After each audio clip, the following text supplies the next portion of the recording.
G'day buddies, I am Jacaro Toro, and on this channel I talk about Australian Aborigines. Actually mostly about Australian Aboriginal languages. This video today is however not focused on languages. You see, I'd like to start a new series of videos here and now. A series that I would like to call Straya BB. And what is that? We'll get to that in a minute. First, I'd like to say that in coming videos we will be discussing language, but not in this first Straya BB video. So, BB. We don't have BC, but rather BB, which should be interpreted as before the British in this case. And Straya. What is Straya? Well, you see, in Australia, people don't like long words. Long words have to be shortened. So the fact is that many Australians call their own country Straya. Nothing more, nothing less. So Straya BB. And this here is supposed to be the outline of the Australian continent. I tried to copy the outline of Australia on this coaster here, which I bought at one point when I was in Australia. So that's what this is supposed to be. And you see that we have black dots and blue and red lines. And I will get to what that is. So today we are going to talk about the peopling of Australia. Where did the ancestors of the Aborigines come from and when? I looked online and I found a couple of articles discussing archaeology in Australia. Unfortunately, they are not super recent. One is like 7 years old, the other one 10 years old. But we'll look at what they write there. And then we'll move on to more recent information that I found online. I think that will work. So what they write in these articles, first of all, is that there are relatively few Stone Age sites known on the Australian continent, and few archaeological excavations have been done. Now, this does not surprise me if they do archaeological excavations in the same way that we do here in Scandinavia. You see, here in Scandinavia, when a building is torn down and they are going to build something new there, or when a road or a railroad is built, first they do archaeological digs at these sites. And if that's the way they go about it in Australia, I'm not surprised that there are only a few Stone Age sites known, because where do most people live in Australia? It so happens that we have a region here in the easternmost part where they have a favorable climate that can support quite a big population. So this here is where most people live. And there is of course quite a lot of Australia west of that. So there are so many different places where you could dig. And I would assume that digging is not going on in many places because usually money is a limiting factor.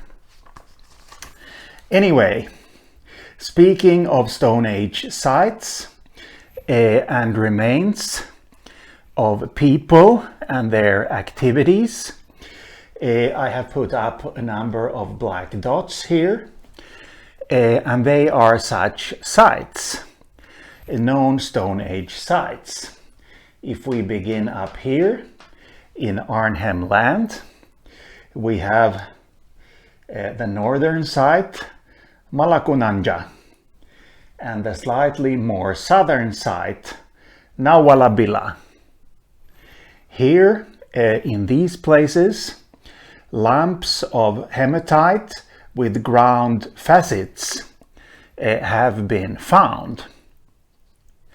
The ones at the northern site are assumed to be around 53,000 years old.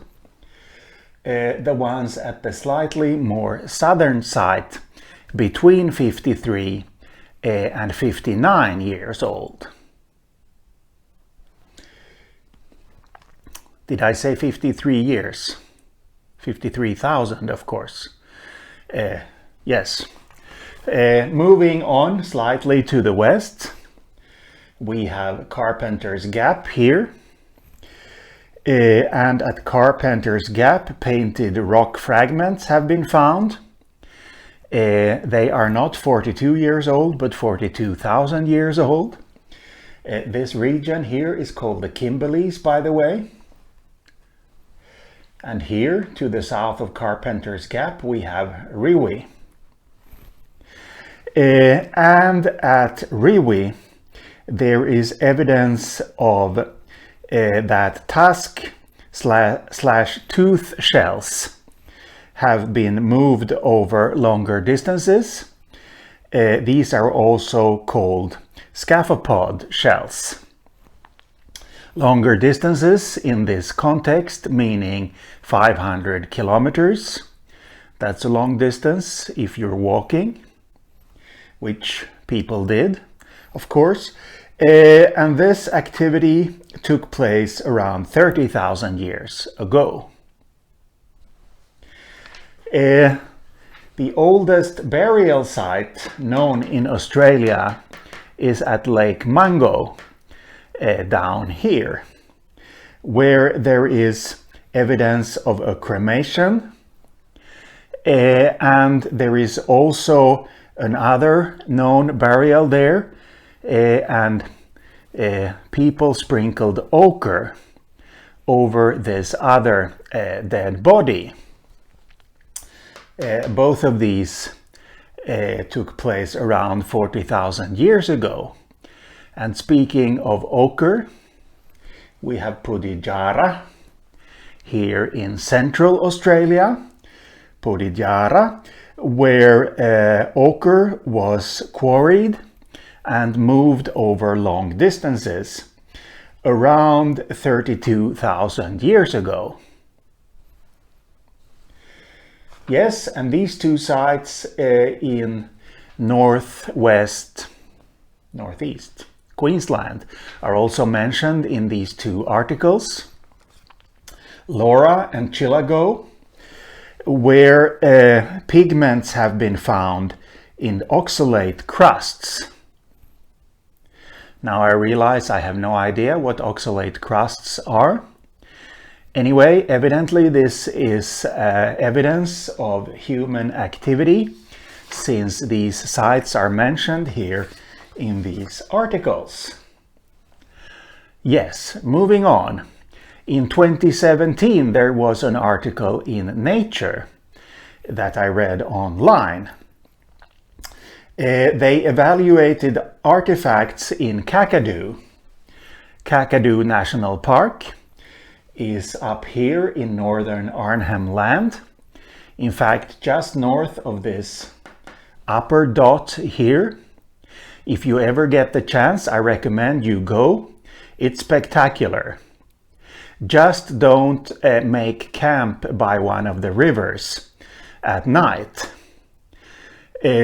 in northern Australia, along the coastlines in approximately this area here, they have these really big crocodiles that they call saltwater crocodiles.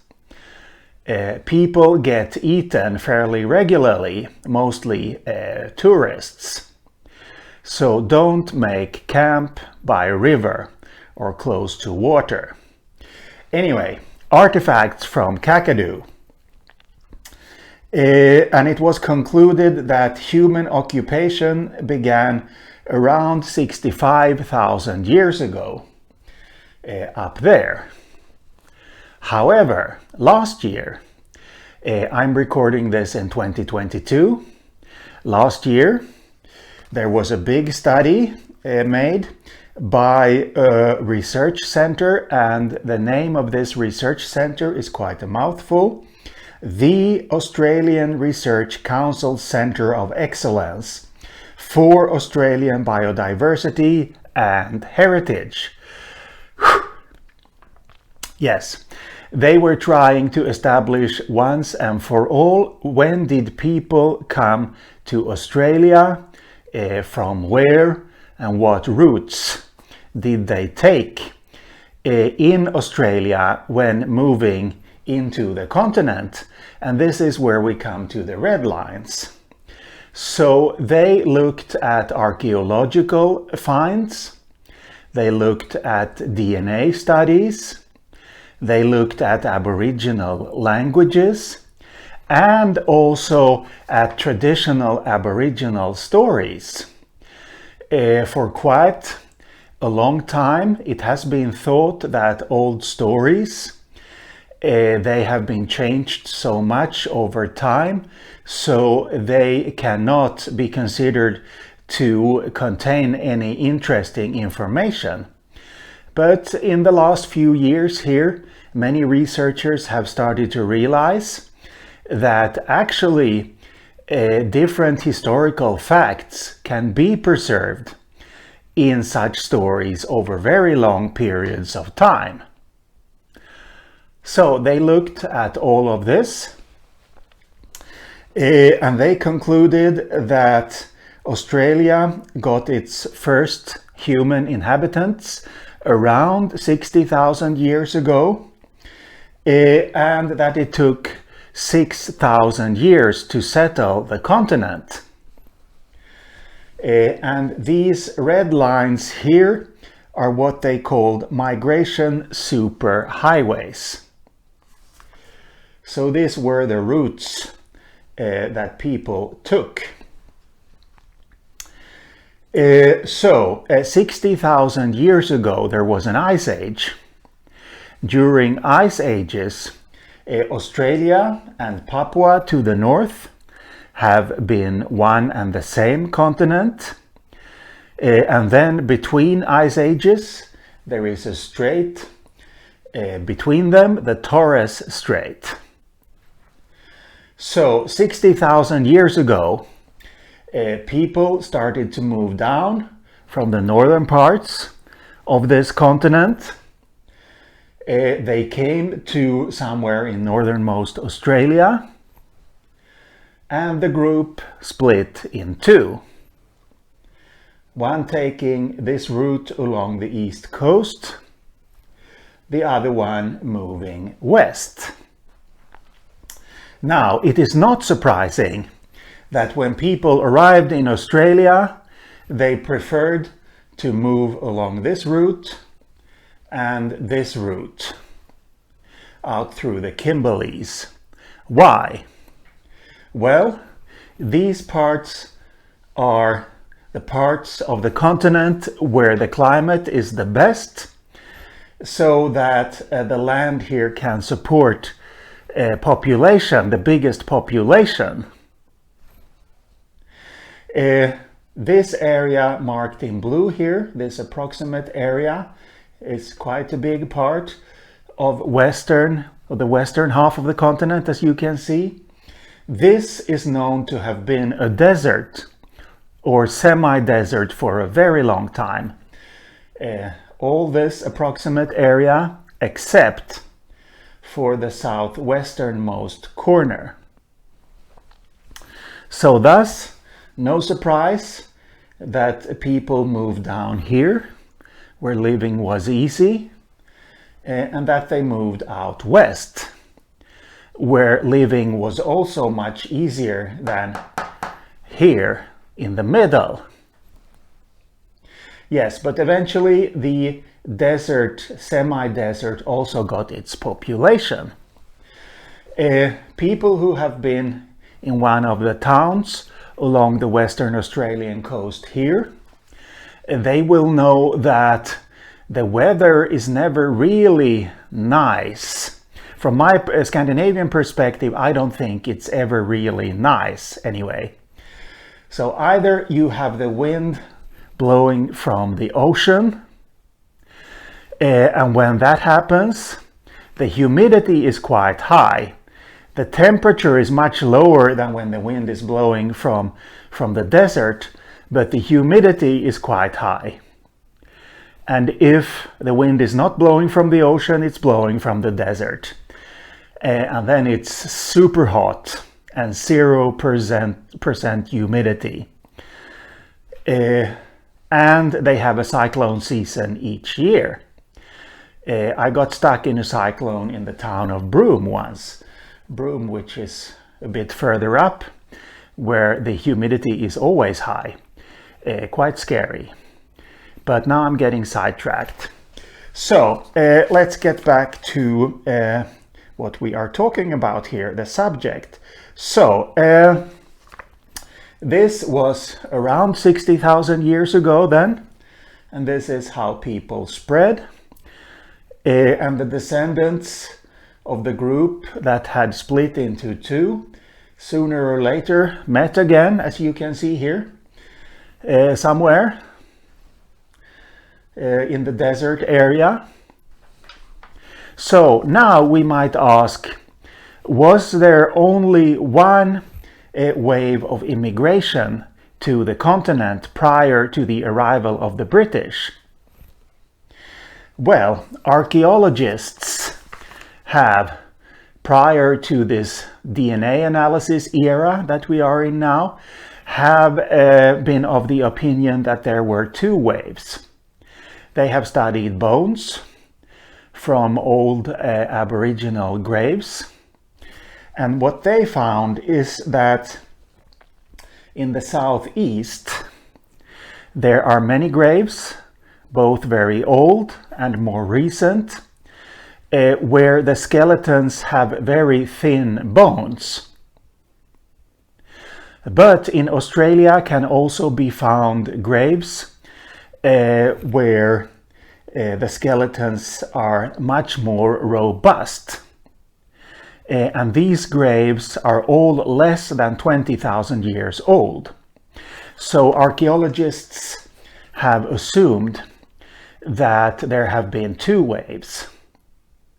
Now, the Palmagna language family, which was spread out over most of the Australian continent when the British arrived, in fact all over Australia except for in this area here, which is usually called the top end.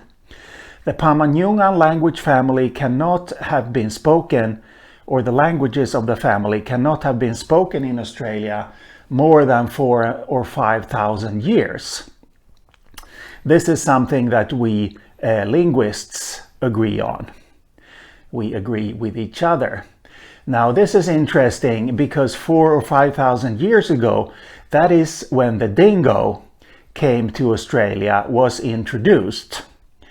It was a domesticated dog originally, but it became feral in Australia.